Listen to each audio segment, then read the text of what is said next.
So Oh, awesome. Hello, hello, hello. And I'm super excited. Welcome to the Digital Speakeasy, where we bring the bar to you. Today's theme is prohibition with a twist. As you can see, I tried to get a little jazzed up for you all to keep with the theme going, but it's like 75 and humid as a rainforest outside. So I don't know how long this is going to stay on. But I'm super excited. We have some great guests today. And actually, they've all been inspired by Prohibition or that era, be it the history, the music, the cocktails. And speaking of which, I made myself an old-fashioned here. Actually, this is an 1888 old-fashioned. I'll make sure I drop the recipe in the chat or in the Facebook Live comment section. But anyway, today we've got some awesome guests. So our first bartender is Jesse Andreozzi. I'm trying to make sure I spell his name correctly because, you know, that sounds Italian and I don't want him to get mad at me.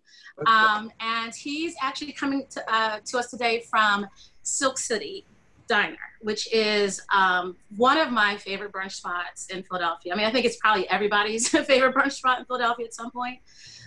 Super cool place. It was actually featured on, was it Diners, Drive-Ins, and Dives?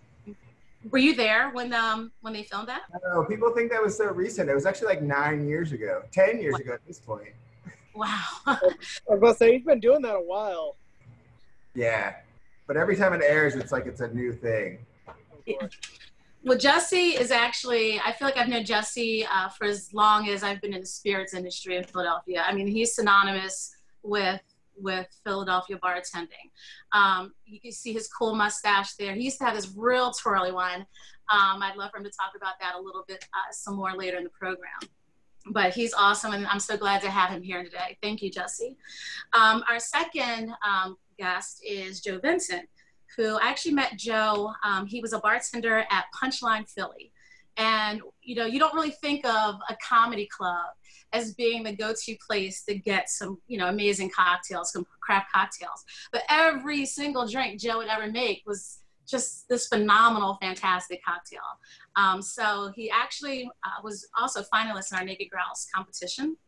And he's got some interesting twists. That's where the whole Prohibition with the twist theme came from today. He's got some interesting twists on the cocktails that he makes. So I'm super excited to see what he's going to make for us later on today. And then last but not least is Shayne Frederick. He is the daddy-o of all daddy-os. He is just super fly. I've known you for years now. And I feel like every single time I've seen you, you've always been the most dapper one in the room.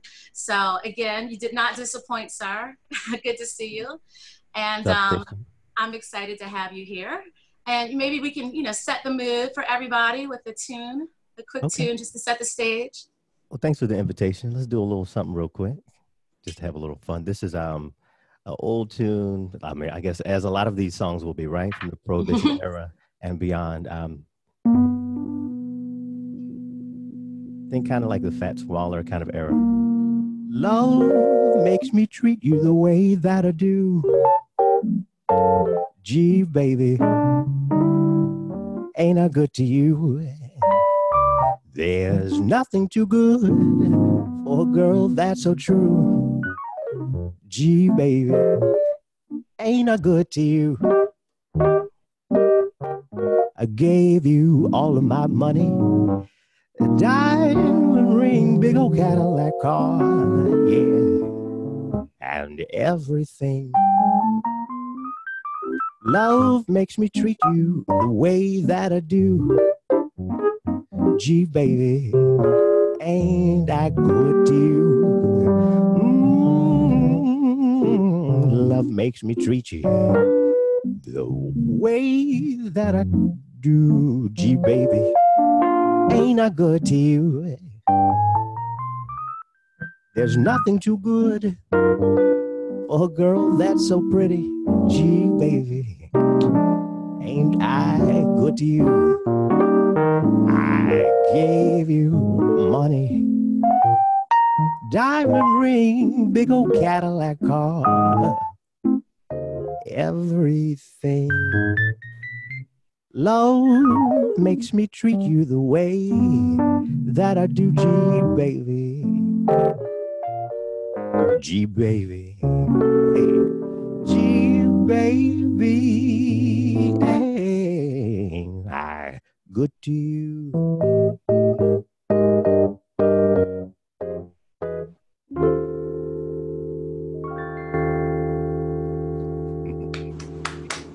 Nicely done. Nicely done. Yeah. Oh, that was beautiful. Yes. In my head, actually, you were singing that about me. I mean, you know. Well, it wasn't nobody else on the screen. Oh, but yeah, thank you, Shayne. I mean, we've known each other, like I said, for years and years and years. I've actually always wanted to know, you know, what made you get into music? I mean, you perform in so many different places around Philadelphia. You have residencies at some of the top restaurants in the city and top jazz spots in the city. You know, how long have you been doing this? I mean, like I said, since I've known you, but how did you get into it? I know you have some family in the music business as well. So just tell us a little bit about your background. There are a lot of musical people in my family. So don't let the baby face fool you, as they say. I guess I've been into music and actually performing professionally for the better part of 2 decades now.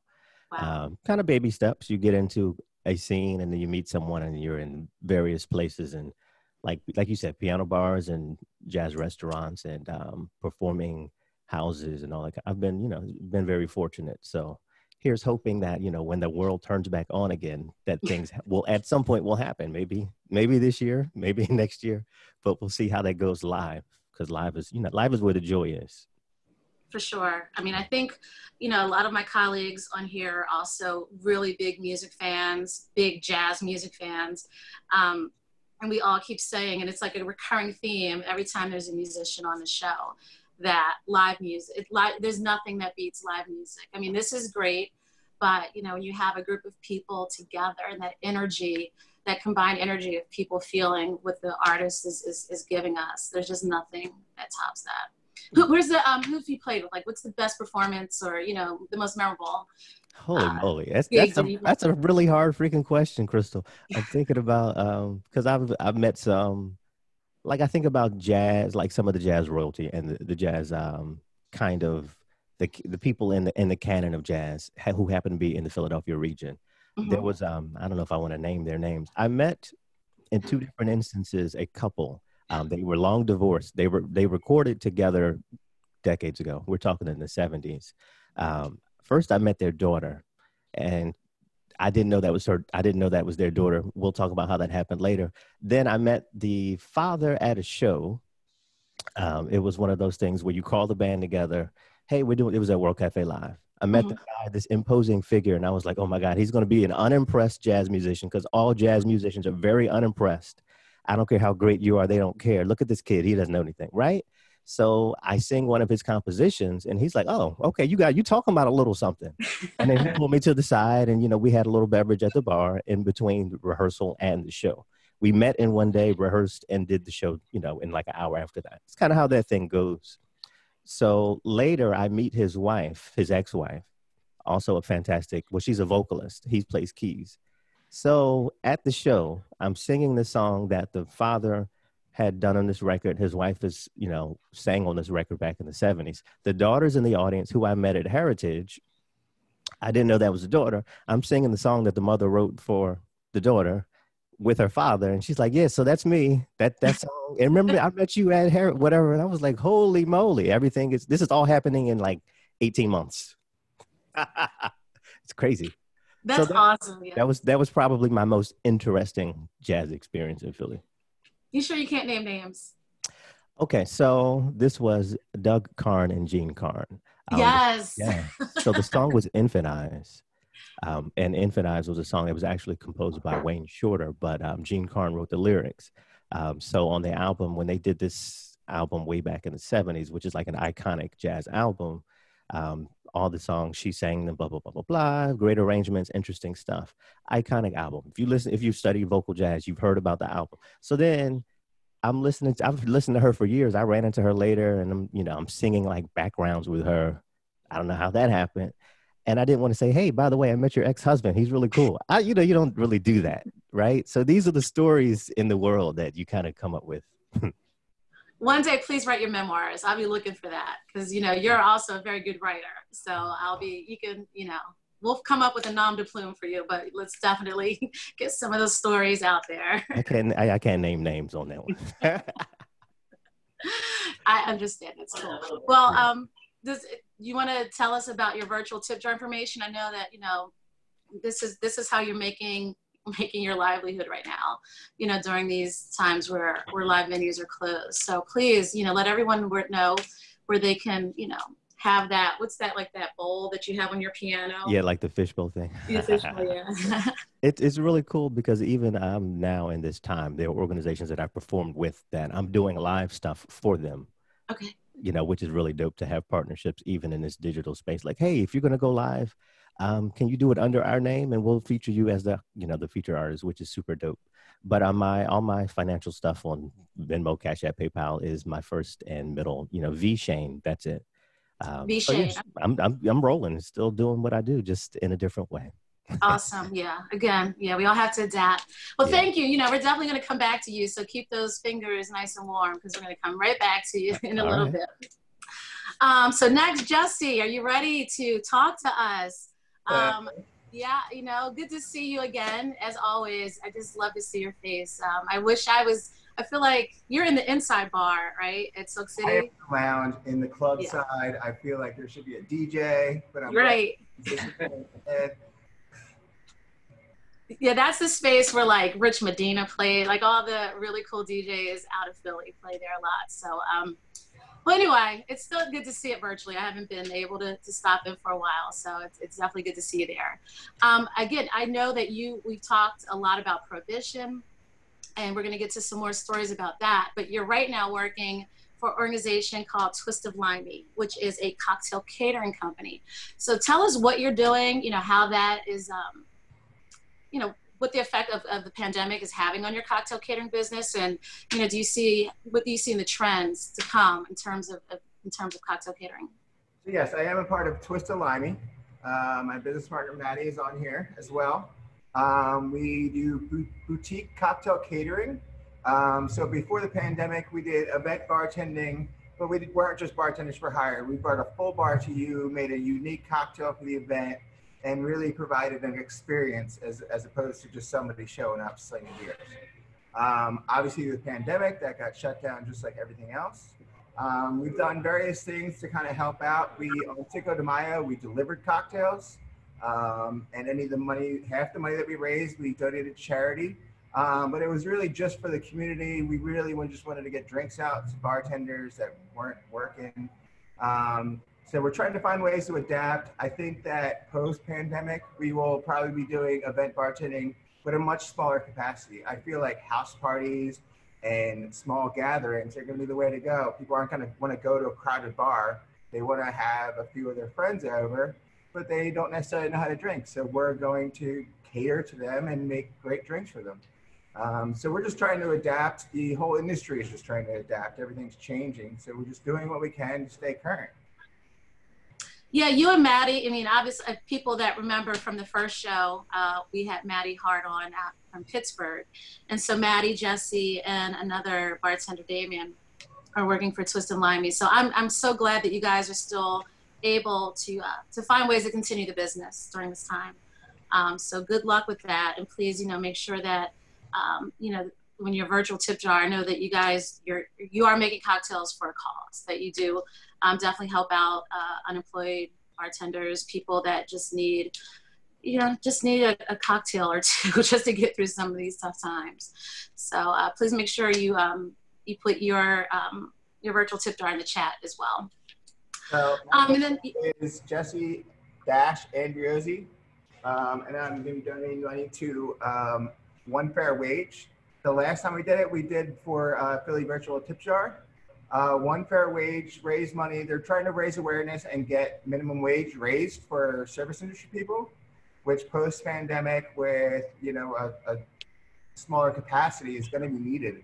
But also they did relief funds, and I actually know people that got money from them. So it's a great cause. Awesome. I'm actually going to do a little bit more research on them as well, see how I can help out. That's the first time I've heard of the organization, and I firmly agree that, you know, that the minimum wage should be raised for the service industry. So thank you for sharing that. Well, what are you going to make for us today? Okay, so what I want to do right now is demonstrate how bartending is going to be. I'm going to bartend with a mask on. At least I see your mustache a little bit, semblance of your old mustache. My new best friend hand sanitizer. And I think bartenders are going to be using gloves. It's going to be weird. So I'm going to use gloves for this drink.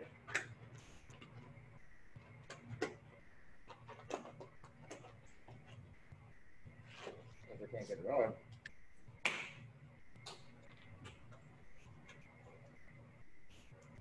Well, it's certainly going to slow down the process at a bar. Sure is.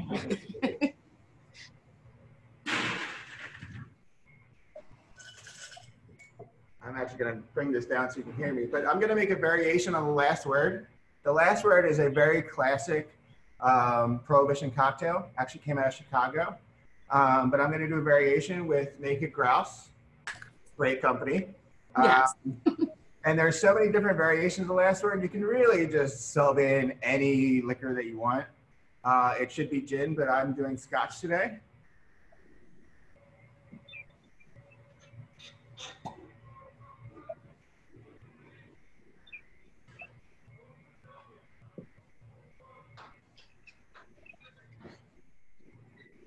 What is it about Naked Grouse that you do like? I'm not trying to have a shameless plug or anything, but you have made some good cocktails with it, you know. So what is it about? It's scotch. It's not like like a lot of scotch scares people away.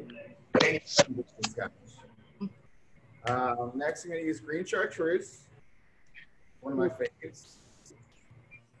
So, you know, I've seen that a lot in the back bar. And for people that are watching this that are not as well-versed in spirits, what's the difference between green chartreuse and yellow chartreuse? Obviously, outside the color. But what are the different flavor profiles that each offers? So it's a herbal liqueur. So it's one of those things like no one really knows that there's a million things in it and they won't even tell you. So it's just a different mix of herbs in this one. And then I'm going to use some fresh cherry juice instead of Luxardo.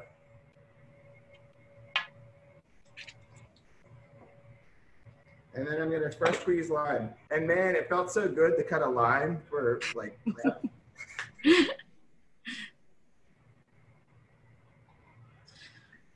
Now, I always tell people this is the one thing I do know. Use fresh juice as much as you can. Like, you know, let's not get the green, plastic green bottle of real lime juice. Let's do the work. And when you're making a good cocktail, you want to make sure that you're using fresh ingredients. Fresh ingredients really make a difference. And you'll see why with my garnish in a minute. So I'm going to stir this one because it has scotch in it. And it would have chilled the glass, but I don't kind of have all those views in front of me, but this will work.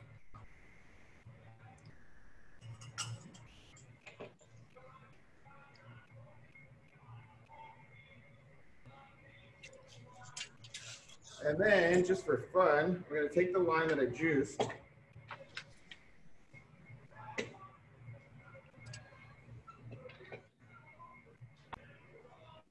Load it in there.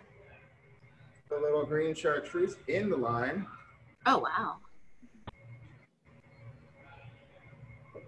And light it on fire. Oh, fire. Everyone loves fire. I'm not sure they can tell in the video, but it looks pretty cool. It looks super cold from over this side, too.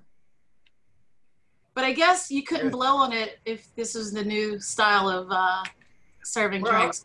The guests, and they are going to blow it out like a birthday candle. Yeah, you got to put it out your damn self. Yeah. But it really, like, I mean, obviously on Zoom you can't tell, but it really, like, you can smell the aromas in the air. It's really like someone over there 6 feet away will be able to smell this drink. Well, what's that? Right. I want one of those. That's awesome, really, Jeff. What are you calling it? What's the name of it? We're going to call it the Word John. The what? The word John. The word John, yes.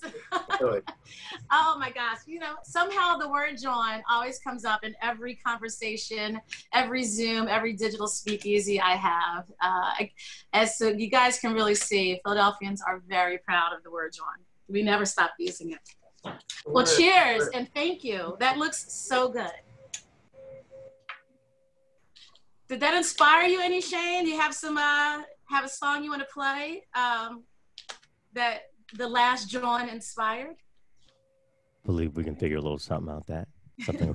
I mean, I like your work, Jesse. That looks pretty good, my friend. Any drink that is lit on fire in front of me, you get a tip. Just a gigolo. Everywhere you go, people know the part you're playing. Paid for every dance, selling each romance. Every night some heart betraying. There will come a day you will pass away. What will they say about you? When the end comes, I know they'll say just a gigolo. As life goes on without you. Just a gigolo. Everywhere you go, people know the part you're playing. Paid for every dance, selling each romance. Every night some heart betraying. There will come a day you will pass away. What will they say about you? When the end comes, I know they'll say just a gigolo. As life goes on, as life goes on, as life goes on, without you, just a gigolo. Love it. Love that tune. That was a beautiful rendition. Oh my gosh, that was crazy. That was so good. Evan, I know you're a music fan too, so I know that this is going to be right up your alley for sure. Love it. It's awesome. Shayne, thank you oh my gosh, that was beautiful. Are you making a drink for us now, or are you going to wait till later? I don't know what you have going on in front of you. What I'm going to do is sneak over and grab some stuff, but I'm certainly going to go into the drink regions. Okay, so then, you know what? We're going to go to Joe then, and then you can go get ready, because I'd like to see what kind of skills you have, too, behind that bar. Oh, I ain't got no, listen. All right, let's do it. Okay, well, Joe, we'll look for you in a little bit. And Joe, I'm super proud to introduce, like I mentioned in his introduction, he was a finalist in our Naked Grouse cocktail competition. I still see he still has the apron. Yes, awesome, awesome, awesome. Joe and his wife have a company called the Garnish Company, and I'll let him go into why later, but I can't think of anything else it should be called, because I'm not going to give away the details, but he used such a unique garnish in the competition. Like, everyone's still talking about it. Everyone is still like, asking me, how's that guy that made that cocktail? So I'm super excited to have him here with us today, and can't wait to see what he's gonna make. So Joe, tell us a little bit more about the Garnish Company, and then make that cocktail. Absolutely. About a year ago, me and my wife came up with the Garnish Company. It's an event service company. We provide catering and bartending for any occasion. Since COVID, we have been making meals for families as well. And just like Jesse, we also been doing packaged alcoholic beverages, as you used to say. So, yeah, that's pretty much about the Garnish Company. We basically, me and my wife took our loves and turned it into one. She has a food passion. I have a drink passion. I also love food. I'm a big foodie. Anything under the sun, I'll probably eat just about. and you know, we have the joy of working with each other. And, you guys give me hope. It's so awesome. You guys are the cutest couple. I have to, as an aside, you guys are absolutely the cutest couple. But it's nice, you know, to see you all work together. I'm glad, you know, you moved to Tampa about, what, a year and a half ago, 2 years ago? It'll be 2 years in July, yes. Okay. Yeah. So I'm glad that you guys are finding your niche down there. Thank you so much. Please continue. All right. So since first of all, happy Prohibition, everyone. Since we're in the drinking mood, I created this cocktail. It's called Hey Chalky, based on the character Chalky White from Boardwalk Empire, probably one of the best characters on the show. It's a very interesting cocktail. It's a lot of components, but very simple to make. And I'll start. I wasn't fortunate to get naked grouse whiskey, but I have some whiskey. That's all that matters, correct? And this nice, lovely decanter. I'm going to start off with 1.5 ounces of whiskey. And I'll go into who Chalky White was in a little bit. 1.5 ounces of whiskey. We also have jalapeno citrus syrup. I know, spicy and sweet at the same time, Christy. I love it. Jalapeno citrus syrup. Love spicy cocktails. Yeah. Thank you. Have our ice block. Drop that in there. And we're going to shake this cocktail. Only because it has citrus in it. We don't want to hurt anyone's stomach. We want the citrus to settle. And shake. Pour everything from the shaker into the cocktail. Got a little splash there. Smells great, smells delicious. For the grand finale, I have conjured up some squid, octopus. I'm going to char. So to place this octopus right in front of you. I don't know if you guys can see it. I'm pretty sure you could. I have my chef torch, my creme brulee torch, my trusty friend. Everybody likes fire, correct? Everyone loves fire. Everyone loves fire. So if you guys were here, you'll smell a little soy sauce, a little honey, also Korean barbecue sauce. Ooh. And this is the whole cocktail. It's called Hey Chalky. Chalky White actually was a real person. His name was Chalky Wright, and he was a boxer in the 1940s. In 1940s, he had a great record. His record was 161 with 44 losses. I mean, he's almost better than Floyd Mayweather. But he died tragically getting out of the tub. He slipped and fell and hurt himself and died tragically back in 1948. But it was just a great history lesson to learn who Chalky White was. And lo and behold, I love Chalky White. Yeah, Chalky White is great. But no, please tell me that Hey Chalky, is that what it's called, you said? It's called Hey Chalky. Yeah. Please make sure to type up that recipe in the chat. But my God, you're actually charring octopus. That's amazing. And, you know, for a cocktail, that's like so outside the box. I love it. That's why I moved down to Florida, so he can get all the fresh ingredients for that cocktail. Yeah. I got you. Whenever you're ready. Wow. Thank you for that. I mean, that's cheers to that. Thank you, folks. Thank you. And I love the mink. Oh, thank you. Yes, like I said, try to get a little dressed up, you know, just to keep the theme going. Who doesn't like to play dress up, you know, these days? Got nothing else to do. Well, thank you. And yes, actually, a fun story though. When Boardwalk Empire first came out, I went to the premiere party in Atlantic City, and I got a chance to meet Michael. It's Michael K. White, and yes. It was Michael K. Williams. Yeah. Williams. Oh my gosh, yes. I'm thinking of Chalky White. I'm trying to combine everything.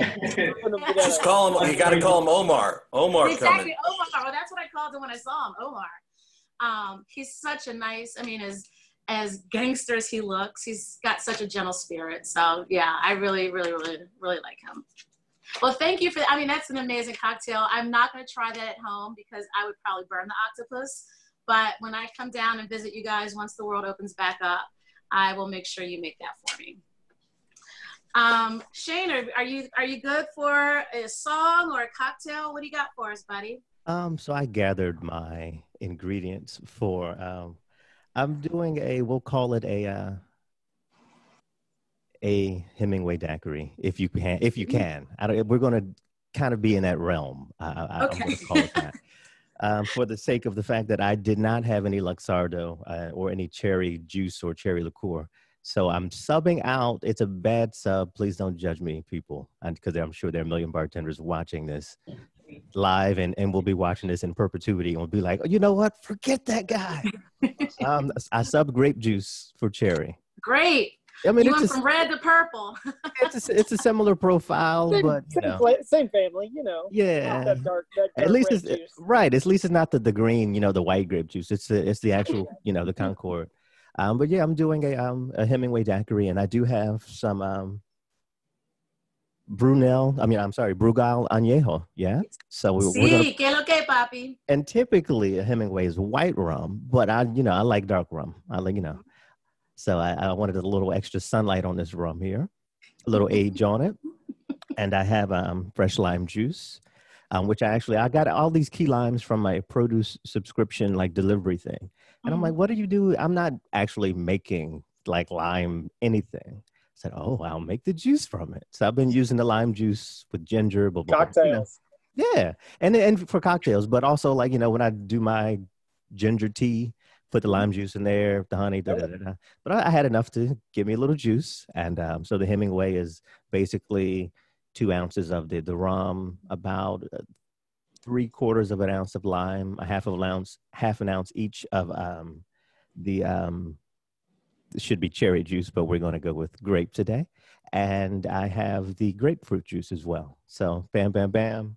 I do actually have my little cocktail shaker here. And we're going to make it do what it do. Make it do what it do. Real quick. Let me see how I'm going to do this here. That's a Renaissance man who can play the piano and also spin, and make a drink. He's like, give me just a minute here. Let me refresh my beverage. Listen, I feel like Prince could have done that. Yeah. And I know Prince was not a drinker, but if he could, he would have. Yeah. He would be the one. Amazing. He would have been the one. He would be doing that on the stage while playing the guitar, mind you. Yeah, swinging around him. Just be like, hold on, I'm going to make a little red Corvette, everybody. Yeah. This is not a game. He'd make it with his feet. And it would be like a Ferrari. It'd be like Fernet and Campari. And then like something red in there, Yeah. just for the color, right? Oh, rest in peace, Prince, man. Right. Who's going to who in Philadelphia among the community is going to make a little red Ferrari in honor of Prince? Someone has to do it. Someone has to do it. Now that we've spoken about it, we're gonna reach out to all of our networks and make that happen. Right. But I'm just mixing here, and I'm about to do my little shakety shake, shake, shake. Hopefully I don't get anywhere, just a little bit. And I'm going to reach around here and grab my little drinkety drink here and pour it up. It'll cool me off for warm times such as this. Yeah. Shayne, can you make like a little bar, like a little speakeasy style bar where it's just you and you've got your keyboard on one side and you just spin around and you make people drinks on the other side? It's actually called my apartment. It's a very intimate bar, Technically. You got to know the right people. Right. And I know there's some great intimate bars. Philly is, outside of being a fantastic city for cuisine, this is also a fantastic city for the little nooks and the crannies. Christal, you know that. I don't even want to start naming places, but you know the places and I know the places. There's so many super cool spots with like 10 chairs, 15 chairs. Sure. Yeah. Love that. Well, cheers. Thank you. Cheers. That looks good. Well, now, what are you calling that? You said the Hemingway? It's a Hemingway with permission. Okay. I love it. He was poetic. He ventured off. So we're going to venture off today. You got to do what you got to do. I mean, this is, a certain time. Yeah. Well, awesome. Well, enjoy your cocktail, and we're going to come back to you in a little bit. Excellent. Thank you. Hey, Jesse, what are you doing over there, buddy? I'm getting hot, by the way, in this. I can't do the stole anymore. I went for it as long as I could. She's coming out of the fur, people. Yes, now it's... hey, Jesse, what do you got going on now? All right, so for my next drink, because it was just Memorial Day and it's summertime, I wanted to do something a little bit different, and I actually grilled my ingredients before I juiced them and used them. So this afternoon I grilled lemons. First I put a little bit of sugar on them, and then I grilled them, and I also grilled a whole pineapple that I cut up, and I grilled that. And I put it into a blender. I tried to get a juicer, but apparently everyone's on a juice cleanse and they're all sold out. Yeah. I saw your picture on Instagram, by the way, of the lemons and the pineapple grilling. That looks so good. So I'm super excited to see what you're going to do. Yeah, it's really fun to do. It's something that I've done for cocktail competitions before. I would never do it for a bar. It's way too labor intensive, but it's really fun to do for yourself. And actually, I've been drinking just the lemonade by itself during the day. So I grilled all my ingredients, and then I juiced them, and I'm gonna use this. Let's just forgot it wrong. Ta-da! Añejo. Yeah. I got the añejo because I think it will look better with those char flavors. I did put some wood chips in there as well, so you get a nice smokiness to it. I was gonna go as far as make smoked ice, but I thought that was a little extreme. It's a lot. I was gonna ask in your grilling if you used any like wood chips to give it some extra, like give that fruit that extra smokiness. Or... I did use some hickory wood chips in there that I use for every time I barbecue, and it adds some nice smokiness. It's a lot of extra work for just a little bit of extra flavor, but it's really cool. I like that idea. Looks good on the Instagram. So I am going to use this rum. So my last drink was very well measured because everything's got to be equal parts. But in this drink, we're going to go quarantine style, where people just free pour. Everyone's been home free pouring themselves like triple drinks. They're going to come back to bars and say that our drinks are weak. They've been making their own drinks for 3 months. So I'm going to go that style and just free pour everything. I love it. I think that's why people want like come over my house before pre-COVID, because I would just free pour, you know, just why not? I'm not driving. So we're gonna put a lot of rum. And that añejo just has enough of that kind of wood to smooth out the finish of cocktails. So yeah, you can go heavy with it and it doesn't get overwhelming at all, though. It's still so smooth. So I already kind of mixed these ingredients together because I wanted to get it just right. So it is the pineapple, the grilled lemon, and then I added sugar, and that's where I kind of made the balance just right. So this is more syrup, and then I'm gonna put a little bit of club soda to kind of thin it out.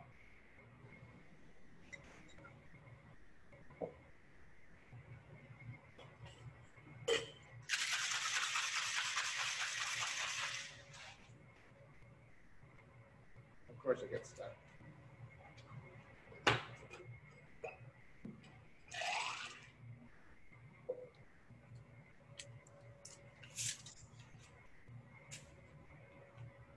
And I'm gonna just top it with club soda. And then because I know my man here is a big garnish guy, I took some of those grilled lemons and made them into a garnish. We got the grilled pineapple going on. And then also just a little bit of the pineapple leaf right in between. And then because I want to save the turtles, instead of a paper straw, I actually have metal straws that I use. Of course. So there we go. That looks yummy and refreshing. Oh my gosh, that looks so delicious. And looks also easy to make at home. You know, like it's not too overwhelming a drink to make at home.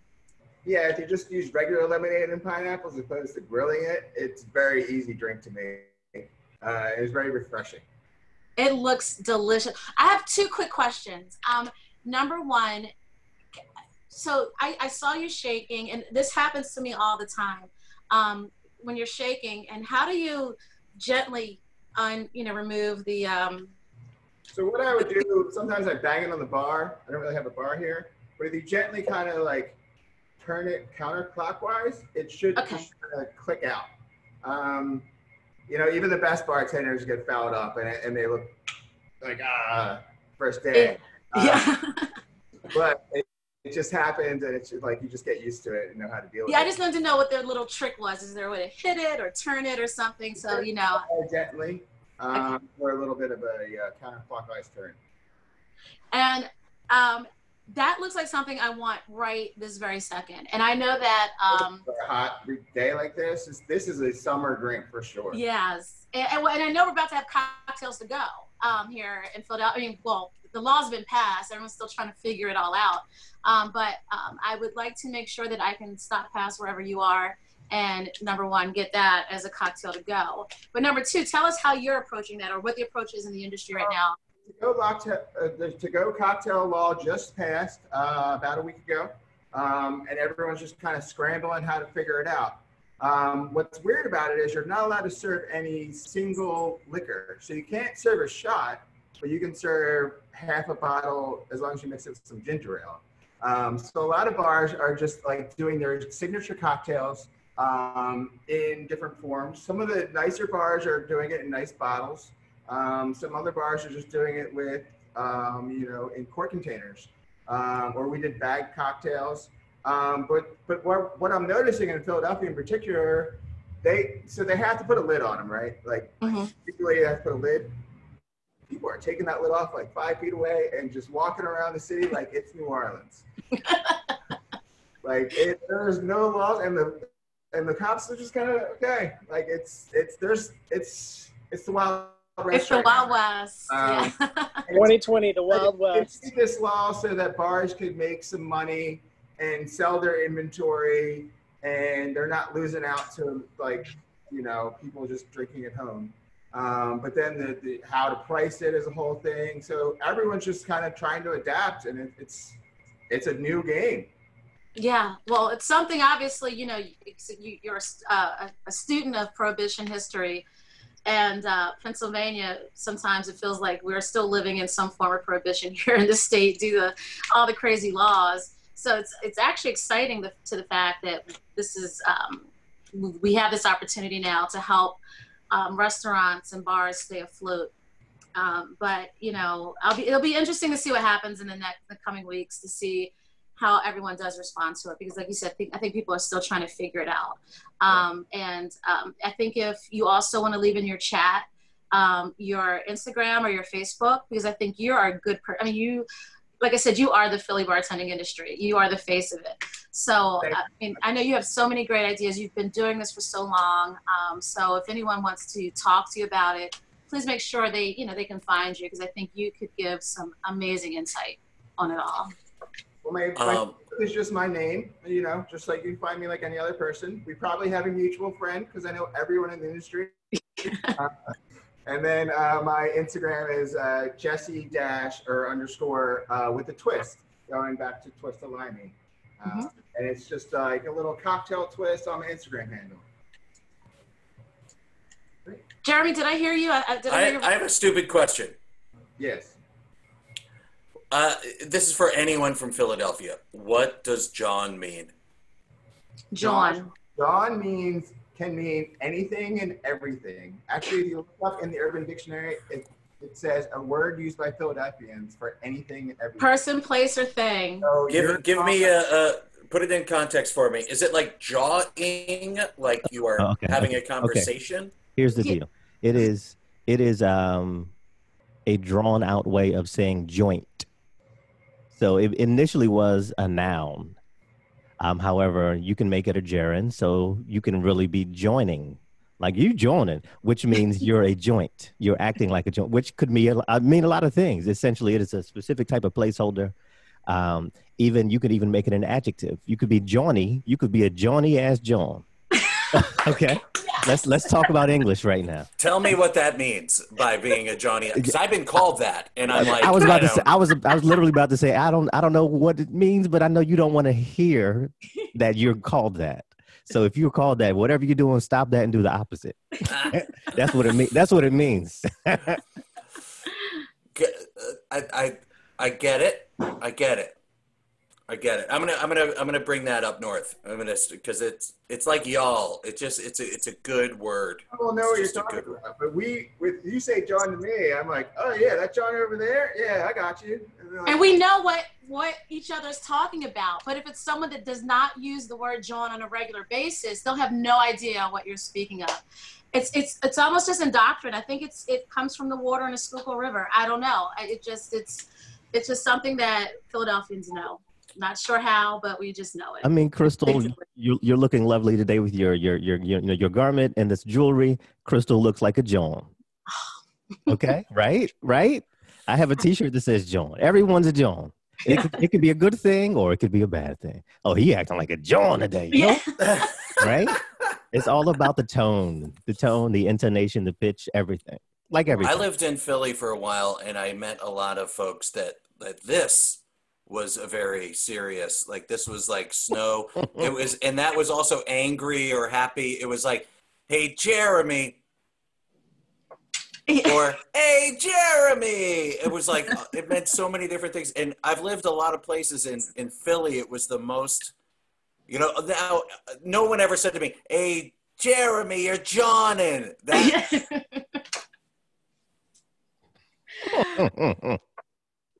Oh, that's a great True or false? Rocky was a John. Yeah. Sure. I mean, he's got a John in his honor. I'm like, is that a good thing or a bad thing? I don't know. Right. I mean, literally, there's a statue. So, yeah, meet me down by the Rocky John. There's that. There it is. Right? So, again, if you think you got to expand your mind and think about this on a different level. John means many things to many different people. I just want to keep hearing you say it, bro. It's the metaphysics of John. Yeah. Right? That's another book we'll write together. Be one with the John. Yeah. So Shayne, you got a song for us? Sure, let's do a little something. Somebody was talking about Bessie Smith. And I love dear old sister Bessie. This is something I've definitely heard her do, among other people, but it's an interesting. So, I mean, sometimes you just got to kill your spouse. Judge, good kind judge, send me to the electric chair. I said, judge, hear me, judge. I want to get out of here. I want to take a journey to the devil down below. I sliced up my sweet patootie. I gotta reap what I sow. So judge, hear me, judge. Just send me to the electric chair. I said, judge, listen to me, judge. Now please send me to the electric chair. Judge, judge, yeah. I love that girl so dear. I don't want no bondsman to go my bail. I don't want to spend no 99 years in jail. Stick me in your stinking jail, judge, yeah. Send me to the electric chair. This is what I said. Judge. Send me to the electric chair. Now, judge, listen, Mr. Judge, burn me 'cause I don't care. First I cut her with my barlow, then I kicked her in the side. I stood there laughing on her while she bubbled up and died. Well, judge, hear me, judge, send me to the electric chair. Send me to the electric chair. Send me to the electric chair.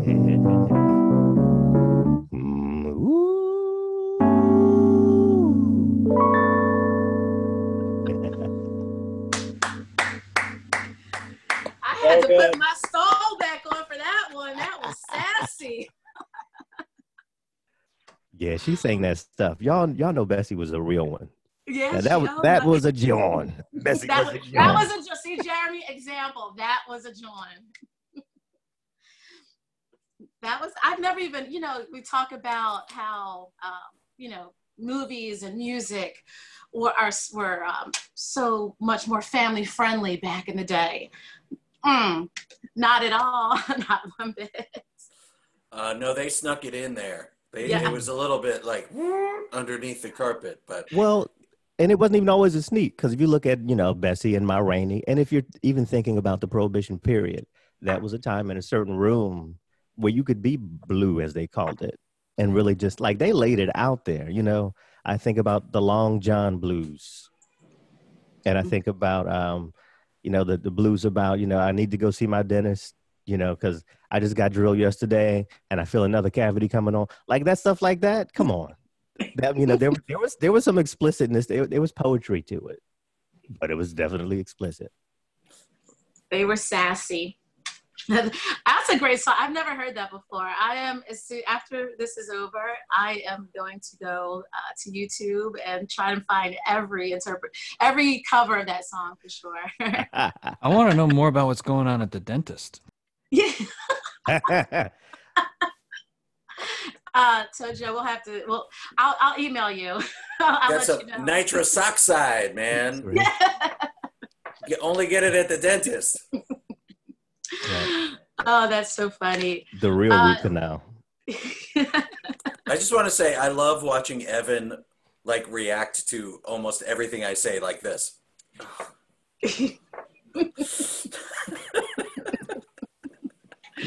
Oh, gee. He's gonna say something. I just know it. Oh God. Oh no. What's Jeremy gonna say now? Jeremy, by the way, if I don't know, how many people are in here, but Jeremy is actually one of the funniest people. He's one of our colleagues. He's the market manager for Connecticut, I believe, something like that. I mean, he runs Connecticut basically for Edgington, and he's super funny. So when we all do this, we just know, king of Connecticut, basically, exactly. So when we do this, we just know that there's going to be a joke coming, and we just know that. That's all. Yeah, just like, oh gosh, here's Jeremy. Sometimes it lands and sometimes it doesn't, Evan. That's all I can say. Coming in hot. Joe, so what do you got going for us, buddy? You're on mute. We need to unmute. Yeah, you gotta move. Thank you, folks. You guys are really, really funny. To follow with that song, I do have a cocktail. It's called the Empress of the Blues, named after Bessie Smith.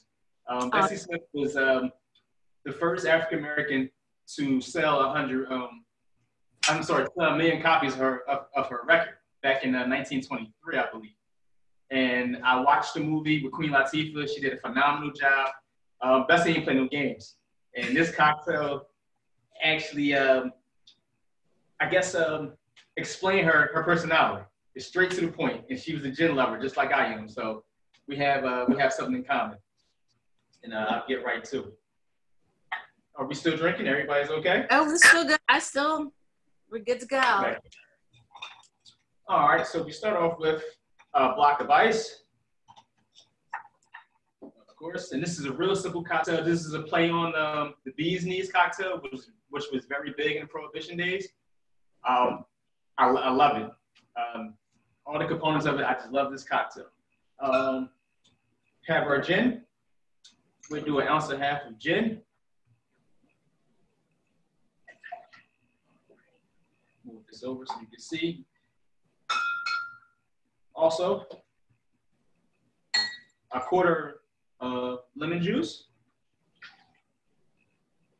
And this cocktail has honey as well. Everybody likes honey, correct? And if you can, get yourself some local honey, because it's a health aid for you guys that's definitely up north or wherever you at. Get some local honey. It definitely keep down the mucus and keep down the corona and in coughing, in colds. Like it cures a lot. From what I understand about that, if you don't mind, it's with local honey. It's because if that's where you're from, that you have almost it helps with your immune system, or like it's related to your body, because you're in that area, you're living in that area. Absolutely. And that's why it's important. I mean, you got to stay healthy these days. Drinking has helped me tremendously. So that's what I choose. That's my health aid. We're simply just going to shake, and we're going to get that Bessie feel. Like she always loved to sing and drink and dance, but her other passion was fighting as well.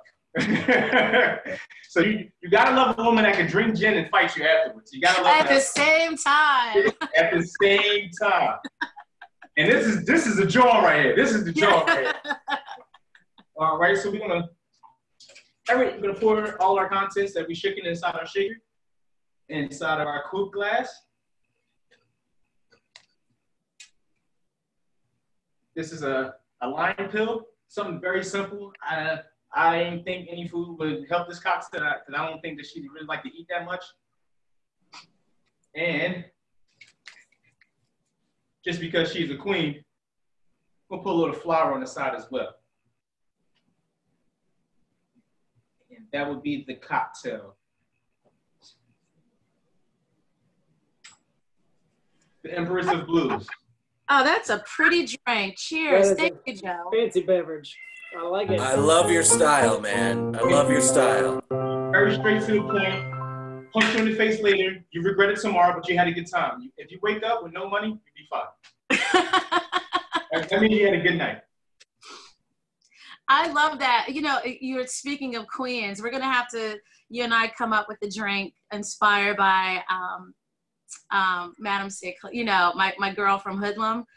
Oh, well, I got you. Yes. She's my favorite gangster. She's yes, ma'am. I got it. Yeah. So just so everyone knows, Madam St. Clair, she was featured in Hoodlum. Well, Cicely Tyson played her in Hoodlum.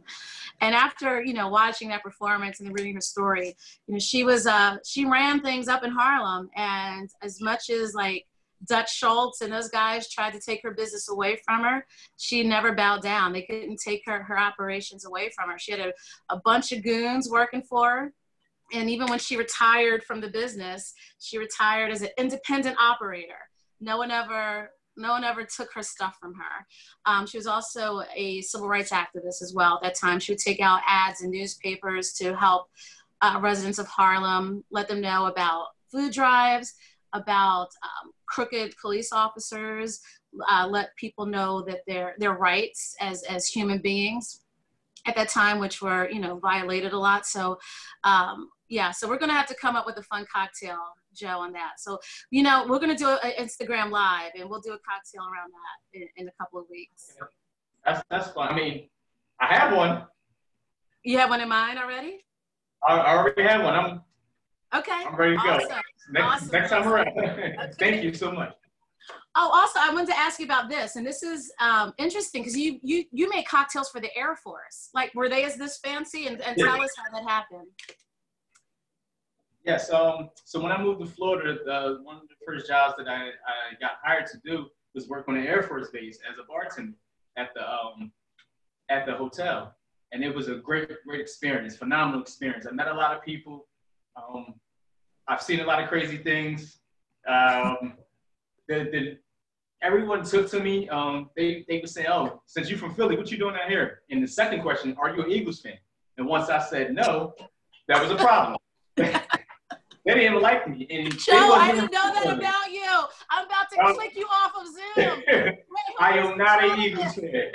But here's the thing. I am from South Philly. Okay. I am from South Philly. I'm not an Eagles fan. And that broke everyone's heart that I met at the base. But I made it up with my drinks. So after I made them cry, I poured them a shot. You lifted their spirits right back up. Okay, that's fair enough. I had to take care of my service people. So yes, I did. Absolutely. That's just crazy that you're hired to make cocktails for the Air Force. Keeping the spirits of our troops filled with spirits. I want to know who Joe is a fan of, if it's not the Eagles. Well, I don't want to hear. If he's not a fan of the Eagles, he shouldn't be a fan of football. He shouldn't even be not allowed. If you want to know, I'll tell you. Okay. It I better might not be need the a drink Cowboys. If first. it's the Cowboys, you really are getting. I'm not a Cowboys fan. Okay, then that's all. Then we're good. I'm a 49er fan. Okay, that's fair. I can see that. I can see that. Deserves a cocktail. That's fair. I'm okay with that, Joe. We're still friends then after all that. So- We're still As a sidebar, loosely related, my little cousin, I use the term "little" very loosely because this joker is a John. He's a 6'5" old refrigerator-looking John. Anyway, he left Clemson and went to Coastal Carolina to do like a post-bachelor, and then he ended up just a couple of months ago, I guess the last draft, getting recruited for the Jets. So he's coming up north. You know, knock on wood, knock on everything. I've never been a Jets fan in my life, but I mean, you know, you'll be all Jets, Jets. I'm going to support that endeavor because that's my little baby, you know, back in the day. Yeah. What's his name? Put his name in the chat so we can I all will. look up. Sterling Johnson. I'll put it in. It's an easy name to remember. Sterling thinks silver. Sterling Johnson. I'll put it in the chat as well. So we'll see what happens because that just, you know, I don't even know no one knows what anything means right now. Right. You know, but fingers crossed, knock on wood, you know, we'll see how that goes. Dude, all respect to the 49ers, man. Jerry Rice was probably the Michael Jordan of the NFL. He was. He should come back. It feels like he can do anything, but I mean, he might be. You've seen those commercials with Brett Favre and Jerry Rice where they're wearing patches on their bodies. I'm not quite sure. I think, you know, that ship has definitely sailed. But he could come back and coach. He could be like a really good, I think, inspirational offensive coach, wide receivers coach, or whatever, for sure. Hey, Jesse, what are you doing, buddy? Jesse, you still there? Are you on mute? There we go. There we are, yeah. How's it going? This is a great day. I love this Zoom so far. Jesse, where's your bar located, man? I'm at Silk City, which is at 5th and Spring Garden. What neighborhood is that? This is like on the edge of Northern Liberties, a little far from Fishtown, but not far. So you can see Center City, but it's not Center City. Nice. Jeremy, this was actually, I don't know if you heard earlier, it was featured on Drivers, Dine-Ins, and Dives. It's actually one of the best brunch spots in Philadelphia. I thought, Tommy is the host of that show, right? Yeah, exactly. I was looking for Tommy. I was looking for his hair, for Guy's twin. But it's actually, you know, it's a really well-known place in Philadelphia. Great brunches. Also where Jesse is, they have a lounge as well where DJs come and spin, all these crazy underground cool DJs. One of the premier DJ nightclubs. A lot of DJs cut their teeth here, like Questlove used to spin here, Rich Medina, D-Nice, and all these famous DJs. And I just want to touch on, like, right now, a lot of them are all streaming on different kinds of services, Instagram and on Twitch. And it's been a big thing about copyright laws because they've been trying to just play music for the community and they get knocked off Instagram because they play a song that's copyrighted. But they just want to play music to lift people's spirits up. So that's another thing going on. Just like these Zooms, cocktail Zooms, there's DJ Zooms as well. I was a bartender in Philly 30 years ago at a place called the Palladium, which was on Penn campus. Mm-hmm. And there was a biker gang called Wheels of Soul who used to come in and play chess with the Penn kids and kick their asses. It was the best. Like, Philly is always going to be that town to me. Like, the town where these, you know, the Penn kids are getting their asses kicked at chess at my bar with the lead guy from Wheels of Soul. That's Philly in a nutshell for the most part, for sure. That's definitely Philly. You'll see people that you'd never think were as brilliant as they are playing chess in a bar. Like, get out of here. Get away, you little nerd. I'll beat you real fast. It was great. It was exactly that, too. Yeah. It was just like, no, man, you don't want to make that move. Yeah. It's like, he's right. You don't want to make that move. But Jesse, Jussie, so I know we talk about this a lot about Prohibition and Philadelphia. And thank you. That was actually a great segue, Jeremy, because, you know, Philadelphia does have like this such, you know, rich and unique history. And a lot of times it gets overlooked because of, you know, where we are, you know, between New York and DC. And then, you know, so sometimes the redheaded stepchildren. And that's why, you know, a lot of us we take pride in our word join, and we do have maybe a chip on our shoulder a lot. But tell me some fun stories about Prohibition. I know Prohibition was a hub, you know, between New York and Atlantic City during Philadelphia, during the Prohibition times. Do you have any fun stories in your studies that you can share with us? So Philadelphia has a very rich history of Prohibition. It kind of gets overlooked because Chicago, you know, massive killings by Al Capone. But Al Capone's jail cell is actually here in Philadelphia at the Eastern State Penitentiary, and you can go visit it. I actually went to a couple of events there where they closed the penitentiary and we're inside drinking in Al Capone's cell. And he had, like, you know, a very lavish cell for you know, an inmate of the time. He had everything. He had his little radio. He had a very nice jail cell. And actually, in the wall, there's a barrel that was filled with booze. So that's just a little fun thing about him. And it's just Philadelphia was known as a city soaked in alcohol at the time. All sorts of things. Really, any major city that has like a port city, it's just a way to bring alcohol in. And we were between the South, where they're making moonshine, running up to the North. So we were a major hub in that. But in a lot of my research, I came across a very famous Prohibition gangster, Mickey Duffy, who lived in Grays Ferry, which is not far from where I'm at now. He was a huge guy, and actually he was a beer baron. So a lot of it was, you know, a lot of the focus is moonshine or, you know, bootleg whiskey or bathtub gin. But there are beer drinkers, and they want their beer. So Philadelphia has a very rich history in brewing, and it didn't stop when Prohibition stopped. They just kind of went behind closed doors, which brings me to my last drink, which is actually a curveball. It's beer. So a great segue that you said where I'm at Silk City, which is at 5th and Spring Garden. I am literally across the street from Yard's Brewery. I can see it right now. When I was riding my bike here, I could tell they're brewing. I could smell it in the air. They just had their 25th anniversary. Yard started in Manayunk out of a garage, and they literally roll kegs down to the Dawson Street pub. They still do. But now they had a couple different locations. They were in Kensington, great area. They were really like in an up and coming neighborhood, so to speak. And then they're down on Delaware Ave, and they are across the street at 5th and Spring Garden. They make fantastic beer.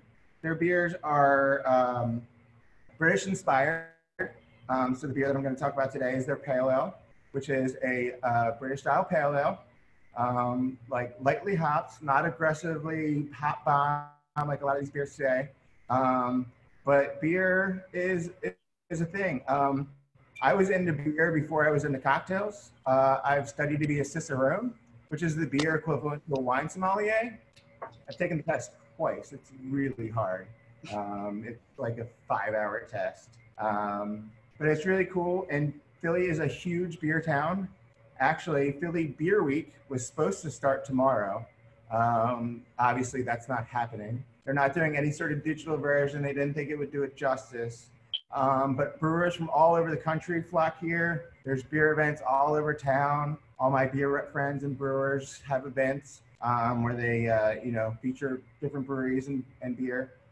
So, you know, beer was a huge part of Prohibition because there are beer drinkers, and I'm one of them. So I wanted to feature beer in this. I know it's a curveball. I didn't tell you about this, and we're sponsored by a liquor company here, but it's perfectly fun. I promise you. It's all about drinking. It doesn't matter what it is. We drink beer too. Yeah, exactly. And to-go beer's obviously been a huge component. Delivery beer, Go Puff. Do you guys have Go Puff in other areas? Is that a thing? Do you even know? What is it? It's a John. GoPuff is a delivery company. They deliver everything. They started by delivering, they delivered ice cream and cookies, but they'll deliver anything you need. Cinnamon, you need cups, you need beer. And they've been killing it during quarantine. Like they will deliver anything you need. It's mainly snacks. They're not bringing like, dinners. But like if you're, on your couch and smoking something, they'll bring it to you. They'll bring everything you need. Jesse, by the way, their warehouse is a couple blocks from where you are, right? One, at least, I don't know how many warehouses they have, but the main one, I believe, is. The main one is right near Silk City. Yeah. Warehouse just like 2 blocks from here on the garden. And there's another one, 11th near my house. So when I get delivery, it's like 5-10 minutes. It's great. So I did want to feature beer today because I know that kind of gets overlooked in this cocktail Zoom meetings. They have some great beers out now. They got on the train of the Hazy IPA, which is a unfiltered beer. So it like if you pour it out, it has a bit of haze to it. I will actually pour one out. They also have the Summer Crush, which is like their wheat. Their pale ale is my go-to. Like if I had a desert island beer, this would be it. Like I could drink this all day, every day, and be content with life. Let's see if I can find the, of course, it's the one at the bottom. Looks like you're going for the prize inside cereal. Yeah, exactly. I know it's in there. At the bottom of the box. The Cracker Jack box. So I do want to give a shout out to Yards. They gave me this product for free. They're all friends of mine. It's really cool to like grow up with the brewery. Like I was just getting into beer when they were just getting the scenes. No, they're a great company. I love them. Love. So for my last cocktail, I have a hazy IPA. Well, cheers. All right. Hey, Joe, what are you doing?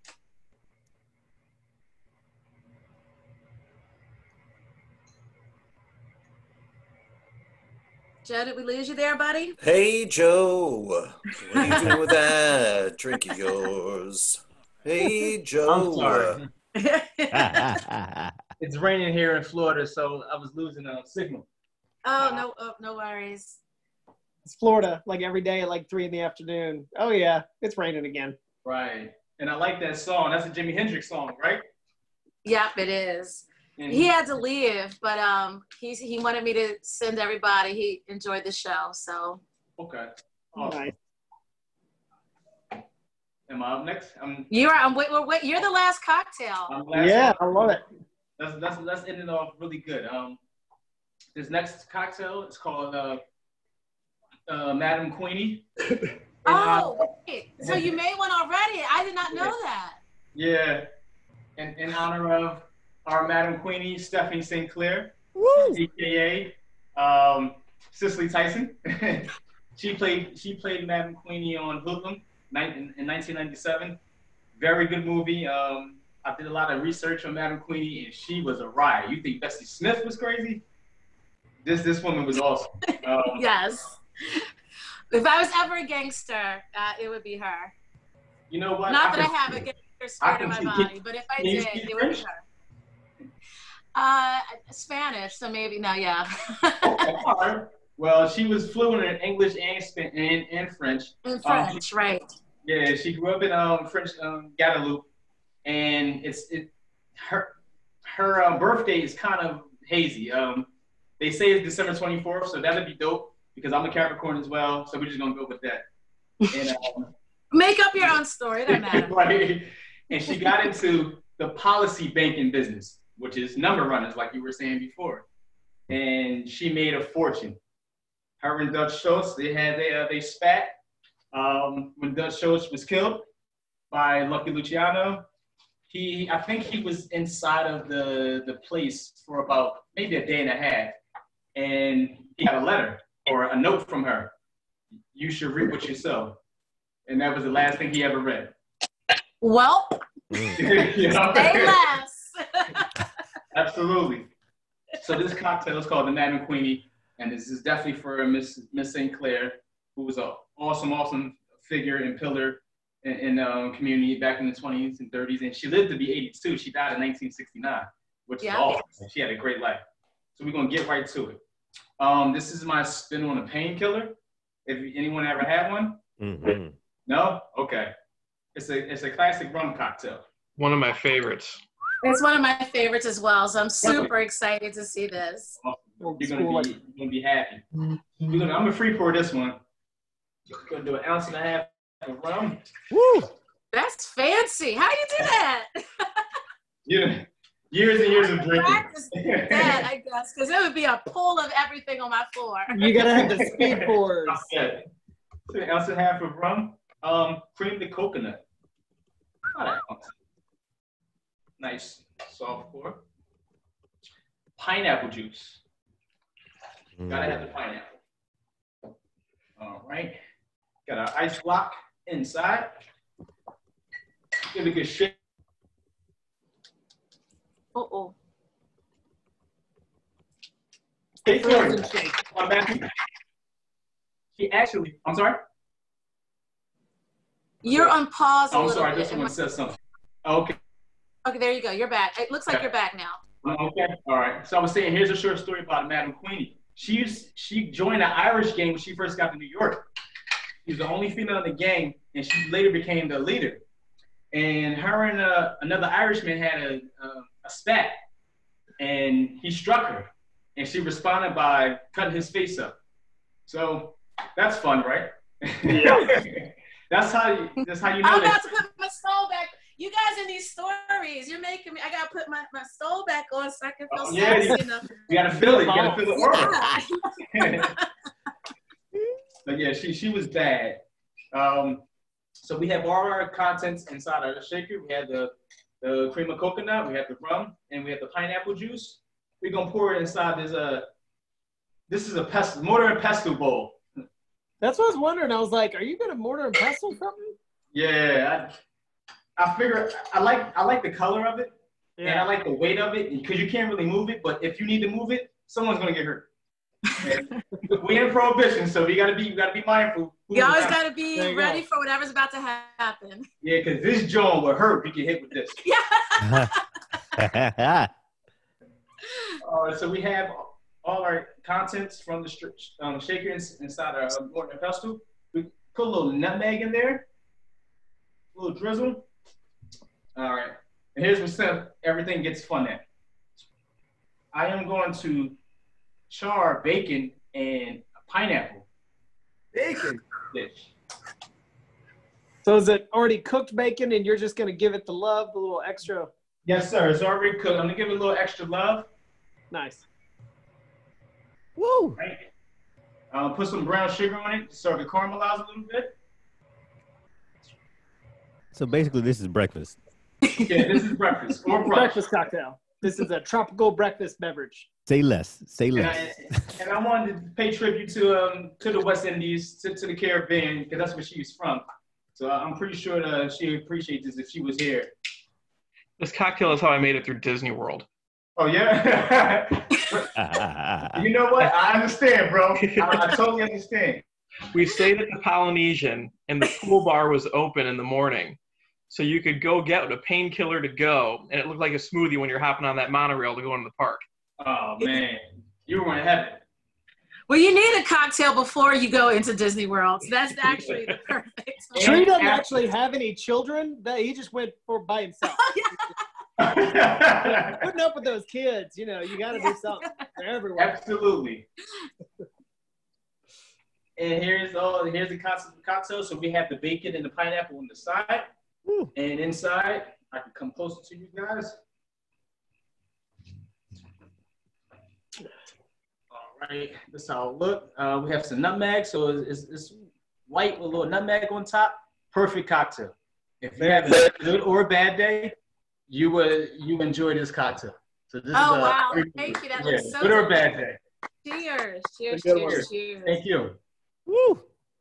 I tell you, excuse me. I tell you what, you guys, Jesse and Joe, you guys are amazing, amazingly skilled bartenders. Really good. at what you do. And So Shayne. thank you for, well, we're going to get to Shayne. Because Shayne and his, what was it, Ernest Hemingway? Yeah, the Hemingway daiquiri. The So, Hemingway with what was it called? yeah, I'll say Hemingway with permission. With So, permission, yes. You were, and I first learned of this, and you remember this place, Christal, Rum Bar. Speaking of all the rum, oh my God. of all the Brugal that we're drinking right now, Yes. and even the painkiller that that we just did a twist on to the side right there. Yes. Such fond memories of that place for community. And in addition to the cocktailia that I learned. The cocktailia. We're just going to throw words in the cocktailia. Yeah. Right. No, absolutely. Oh my gosh. I forgot about the Rum Bar and I missed that place. That was amazing. Yeah. But Jesse and Joe, again, I cannot wait to see you guys again, have some of these cocktails that you've made today. And thank you for taking the time. Again, please make sure that, they have their virtual tip jars. I think the work that they put in, they deserve. I mean, I know I'm leaving a nice good old tip when I get off, because this is work and this is their craft. And this is amazing what you do. I could never do. I mean, even with, what I think I know, you guys are bringing such skill and talent. So thank you so much for joining us. Just salute to both of you for your skills, and make sure again you share this with your other community, because this was a great show. So thank you. And then Shayne, I know you're a Renaissance man. I already knew that, but I didn't know you were also could make a cocktail as well. So thank you. De añejo, que lo que mi papi. So I'm going to ask you to lead us out with an amazing song. After this was a great show. I feel like it was a lot of fun, a lot of knowledge. So, lead us out of here. I'm going to be thinking about Bessie Smith and Stephanie St. Clair all the rest of the night. I'm going to be saucy. I got this stole on. I'm not taking it off for another hour or so. And to commemorate your sauciness, the feeling of your sauciness, and in the legacy of Bessie Smith and Ma Rainey, and all of those.